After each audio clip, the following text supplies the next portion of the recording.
I am curious, as somebody who manufactures cars, that's something that's on you guys' radar now that, hey, CT scanning is a big enough issue where there needs to be some sort of prevention right from the manufacturer? Yeah, I think for us, we're in fact finding mode still, trying to figure out exactly, what is going on, how prevalent it is, what is the effect on the people who are doing it, what is the effect on the trading cards themselves. I don't see any of the manufacturers putting lead in their boxes to prevent the CT scanning. So, that's the basic preventative. So I think everybody is doing their due diligence to figure out, how do you prevent it? Can you prevent it? And the reality is it's the new topic right now, but we've all encountered pack searchers, people taking scales into stores to weigh packs, whether it's, Target, Walmart, a hobby store, people feeling packs. We've been dealing with this as an industry for a long time. I think this is the newest iteration. As the industry has gotten more relevant, the prices of things have escalated. We're seeing more and more theft, fraud, forgeries, scamming, like you name it.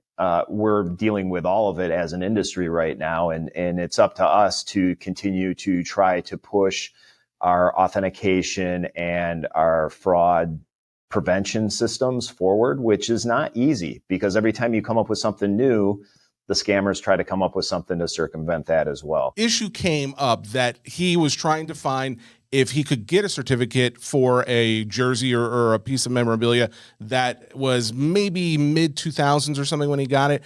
The issue came because he couldn't find the one that originally came with it. And when he put in the cert number that he had, it didn't show up on Upper Deck's site.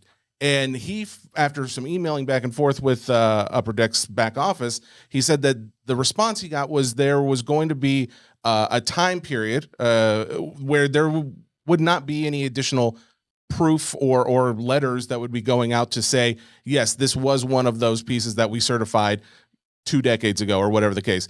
Do you have any knowledge of this? Can you provide any clarification to that? What gets lost a lot is the 5-step authentication process for our UDA items and some of our buybacks. And that authentication process includes having the hologram on the item and the matching hologram that's on the COA. Once that COA is lost, it no longer falls into that 5-step authentication process. And there's no way for us to replace that matching hologram at that point. And we did make the mistake for a little while of verifying authenticity without that matching hologram, but the matching hologram is 100% part of that authentication process. So if they don't have the certificate, there's not a backup certificate out there. But what about if they just wanted to say someone sold, they got a card third party or a piece of memorabilia, and there's the code on there. They want to go onto the website and just double check like this isn't a forgery. That was one of the points he had made, was he couldn't go out and actually search that item. It would not show in the system after a certain year. Yeah, so the hologram database only extends back to essentially when everything became digital. The stuff from especially the early 90s doesn't exist in a database. So here's where the complication becomes, right? So you put in that hologram number and it doesn't come up in the database. I want to say it's after 2001, somewhere in that time frame when everything kind of went to the site. The issue now is you're asking the customer service team to authenticate an item without the proper matching cert, which we can't do. Without having both holograms, the matching holograms and the matching numbers, the team can't give you a authentication one way or another at that point. And look, the last thing I'll say, guys, is a lot of the forgeries that we're seeing in the marketplace, I would say a vast majority of them, if not almost all of them, are missing the missing cert.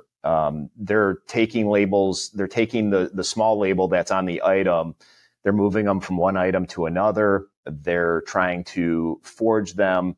None of them seem to have the matching cert, which is the biggest issue with a lot of the forgeries that are floating around the marketplace right now.